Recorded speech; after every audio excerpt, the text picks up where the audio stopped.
Well, just to tell you a little bit about Me and You, my new book, which is out in paperback on the 1st of August. I'm very excited. It's the central theme of the book is about a girl who goes missing. Just quite literally, out of nowhere, vanishes into thin air. And it's told in two parts. First of all, from the point of view of her best friend, who the missing girl is due to meet the day she goes missing. And of course the best friend does what you or I would do. She spirals off into this tailspin of panic, thinking, where is she? She rings around all the mutual friends.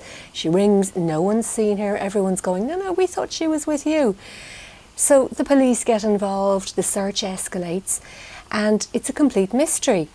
No one has seen or heard from her. And the police say when somebody does go missing, they classify it into either voluntary or involuntary. Voluntary is someone who may have suffered from alcoholism or depression. And involuntary would be like my heroine, who's just the last person that you would think of who would possibly disappear.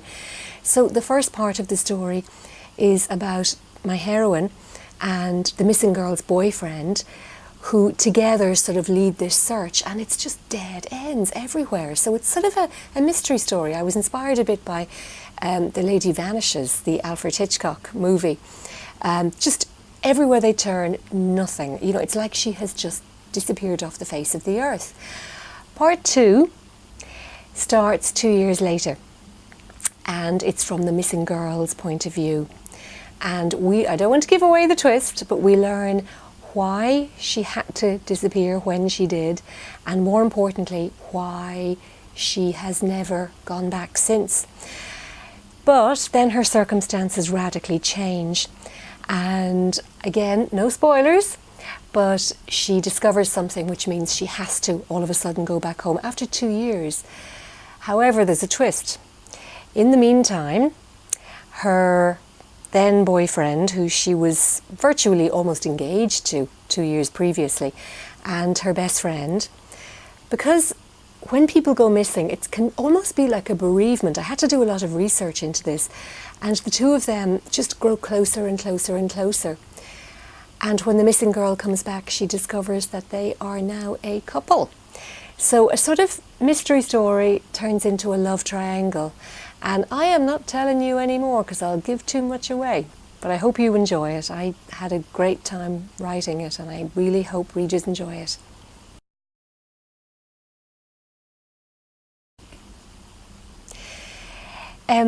Just to answer which part of the story of Me and You came to me first, I think it was, I was reading a newspaper article from a police sergeant at home in Ireland. And he was saying, and this has just really interested me, he said that in most missing people cases, over 90% of the time, the missing person will come back safe and sound. And people just check out of their lives for whatever reason. Now, of course, there are 10% of the cases where the outcome is very different. But I thought that just caught my attention, and I thought 90%. And I just started wondering, it got me thinking, and I thought, what is it that would make somebody just literally walk away from their whole life, from their family, from their friends, from their loved ones, from career, home, everything? And it is happening more and more. I had to do a lot of research into the book. And the Missing Persons Bureau were telling me that particularly now with economic meltdown that's going on everywhere, people are just actually feeling, there's a lot of cases where people feel, you know what, my family are better off without me. And I know at Dublin Airport, the long-term car park, this was another thing that caught my eye. They couldn't understand why people were saying, oh, there's no spaces in the car park, and yet and their takings were down, and yet when they did a search of the car park, it was completely full. And what it was people driving to the airport, literally abandoning cars, getting on flights and not coming back. And it's actually quite difficult to trace a missing person. You can trace your passport, obviously will tag you to whatever country you went to, but if you travel by train or overland from there, it's needle in a haystack.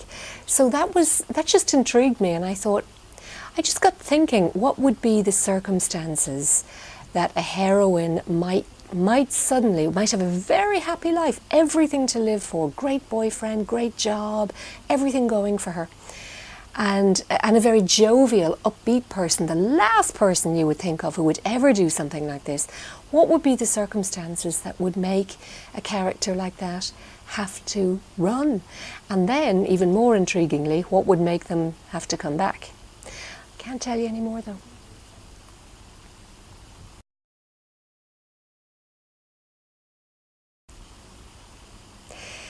Is there a particular character that I relate to the most or found the easiest to write? I think, yeah, there is. You always have your favourites when you're writing a book.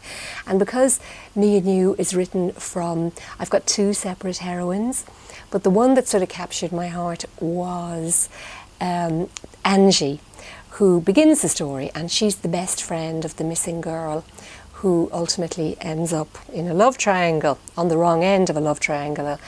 But I just adored her because she was every woman. She was very warm, she was very friendly, she was very generous, she was insecure, the way a lot of us are.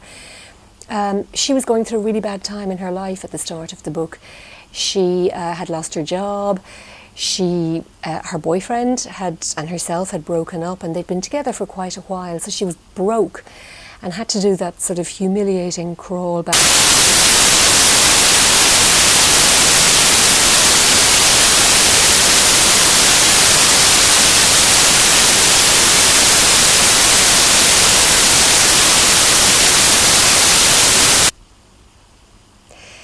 Is there a particular character that I relate to the most or found the easiest to write? I think, yeah, there is. You always have your favourites when you're writing a book.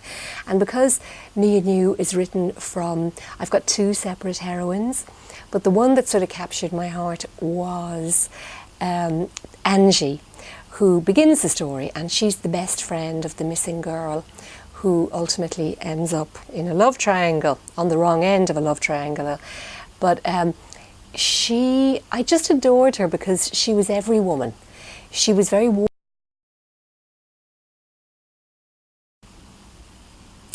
Would any of my friends or family recognise themselves in any book I've written? Well, here's the thing. Your friends, I have found, your friends always think that they're in your book, but they're never the person that they think they are.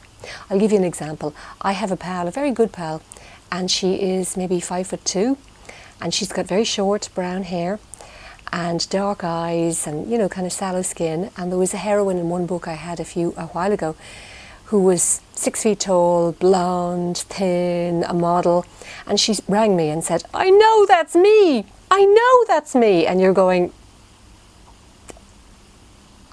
But I think it's not so much that you take elements from people's personalities and piece them together. It's just sometimes people have character traits that you go, oh, could just be really interesting. I remember there was a particular person that I worked with another age ago, who was, a woman who's very high maintenance, and just nothing is right. And even from a small child, I knew her from when we were very young, always like that, always kind of putting you down. But she was a frenemy, a classic frenemy. And I just remember thinking, that's an interesting character. And I think these things go into your subconscious and they kind of resurface.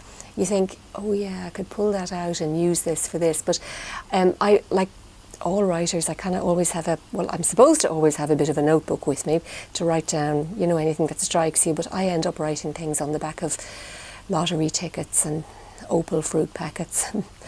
But yeah, you get your character. You would never model a character in a book on one particular person, but sometimes you might get an amalgamation of just several different traits, and you think that could just be interesting.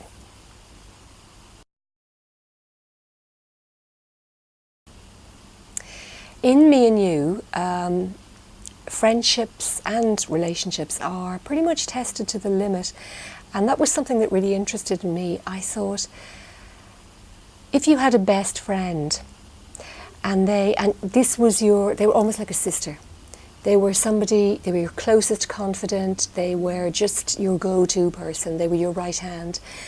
And if they betrayed you, could you forgive? Could you ever get over it? Could you bring yourself to? And it was just something that interested me. And I know myself, the qualities that I value most. I'm very, very lucky. I have fantastic friends who I've had going back since school, since primary school in some cases.